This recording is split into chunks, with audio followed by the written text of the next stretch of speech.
been wanting to talk about the speech that Donald Trump delivered, so let's do it now at a National Republican Congressional event. And members of Congress are there, so that's important context for some of what you're going to hear.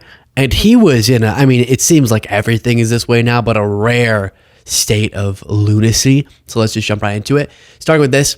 If you appreciate the show, please do click the subscribe button. This is a second channel video. So if you do want to check out our main channel, you can do it in the description below, but also subscribe to the second channel. Here's Trump saying this. I'm telling you, these countries are calling us up, kissing my ass. They are dying to make a deal. Please, sir, make a deal. I'll do anything, sir. And then I'll see some rebel Republican, some guy that wants to grandstand, say, I think that Congress should take over negotiations. Let me tell you, you don't negotiate like I negotiate. Congress takes over negotiating. Sell America fast because you're going to go busted. You don't. I just saw it today. A couple of your congressmen said, I think we should get involved in the negotiation of the tariffs. So that's what I need. I need some guy telling me how to negotiate. Listen, I don't trust Republicans. Indeed. I don't trust other Republicans to negotiate, but surely anyone could do better than what you're doing right now, where it seems to be perfectly structured for maximum debacle and not maximum gains. And if you're going to do it, just do it. I don't want you to do it, but if you're going to do it, just do it, right? Because you keep claiming that there's some magical gain we're going to get from this insanity, but then you keep pausing it, except for with China and the 10% baseline, which is still so many tariffs. My goodness, than this. For it, I think it's something that you should work on. You should go out and put a bill in demanding. You demand, because the states are just an agent of the federal government, of you. You had to demand paper ballots. You had to demand one-day elections. You know what they do when it's longer than one day? All of a sudden, well, we're fixing the room up. Move those boxes. We're putting an air conditioner. Oh, really? We'll move for it. No. But did you hear him say the states are just an agent of the federal government? Are just an agent of the federal government from the guy who's the head of the party that used to say they were all about states' rights. It seems states' rights only ever come up whenever we want to make national progress. Very weird. Only when you really want something regressive to stay in place do I ever hear about states' rights. But there are a bunch of valuable components to states' rights that Trump doesn't seem to value, and it's not about voter fraud, as he will continually allege. Then this far into the game, this far, years now of Trump doing this, and him admitting a couple times that this is not true, but now he's going back to it. By the way, he looks so weird. Can we just acknowledge, what is this penny with a haircut? It's so bizarre. But he again misleads people about even what is a tariff. Until they make a deal with us, that's what it's going to be. I think they'll make a deal at some point. China will. They want to make a deal. They really do. They want to make a deal. They just don't know how to get it started because they're proud people. China will now pay a big number to our treasury. What is he doing? What is wrong with him? The fumes from his orange bronzer are turning his brain to mush. Because they're proud people.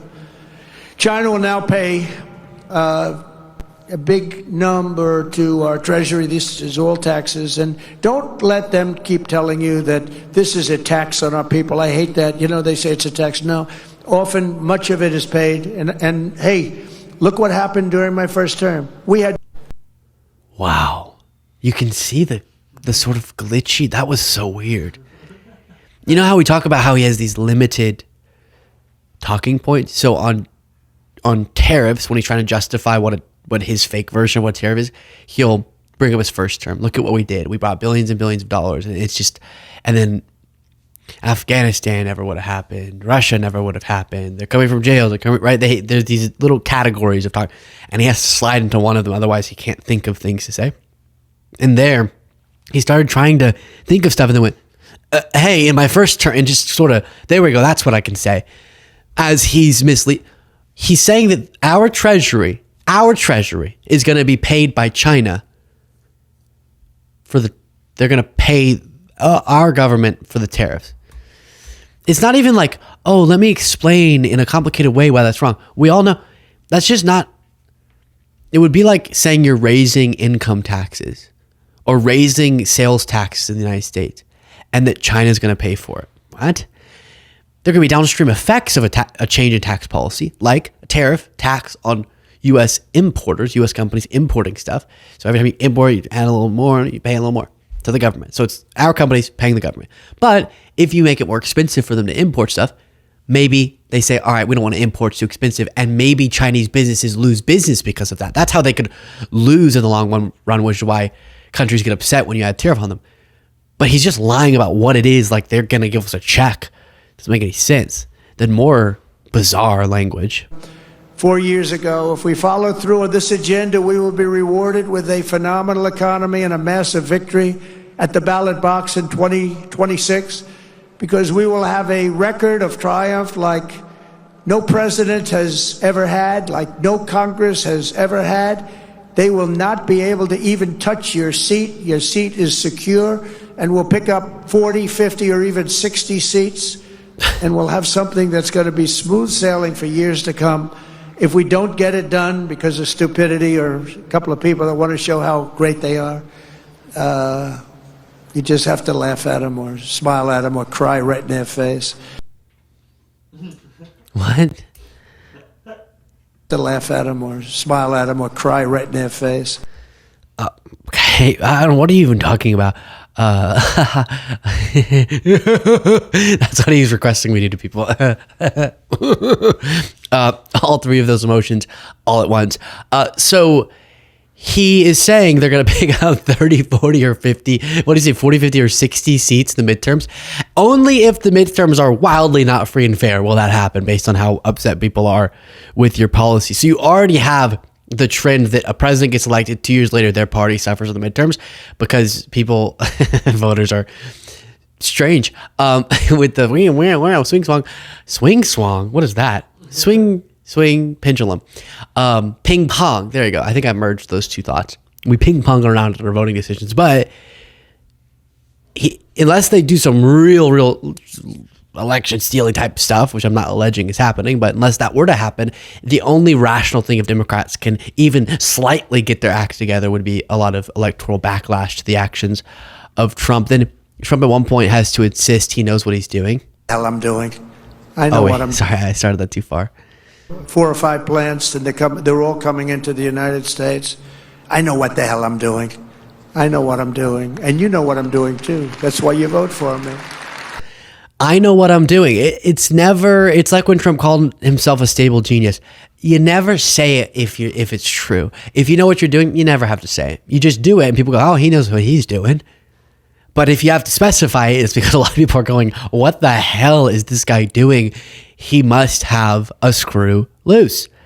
To which I say, it's not loose. It fell out a long time ago. And then he said this. Beautiful. Guys, I didn't want to have any arm wrestling contests with any of them, I can tell you that. They're good, strong guys. That's what they want to do. They love to dig coal. That's what they want to do. They don't want to do gadgets and widgets and wadgets. They don't want to build cell phones with their hands. Yeah, I remember growing up, I said, Mom, with my career, I'll build widgets and I'll build digits. But I won't build wadgets. I'm just not going to get into wadgets. Just that's kind of always been a thing for me. Hands, their big, strong hands, doing a little thing. Remember when Hillary Clinton went to West Virginia? And she had decimated them 3 weeks before in like some state where they make little tiny circuit boards. Yeah, riveting story that nobody can follow. Then he said this. The one thing, they always vote in unison. You don't see somebody that's holding up. I'm going to hold up. And the alternative is hell. You know, the alternative is hell. So the Republicans just have one little thing the Republican Party has to do is get together and damn vote. If you're a single guy or a second guy, and you fight like hell for what you get, and then in the end you have to vote because the policy is phenomenal. You know, they don't get every little ounce. It doesn't work that way. So what he's talking about is that he was having some difficulty getting his, his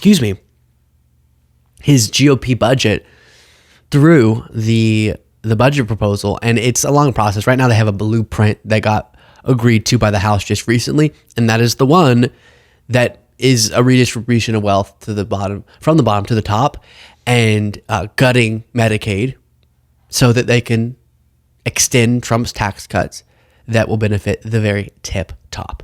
Disgusting stuff there.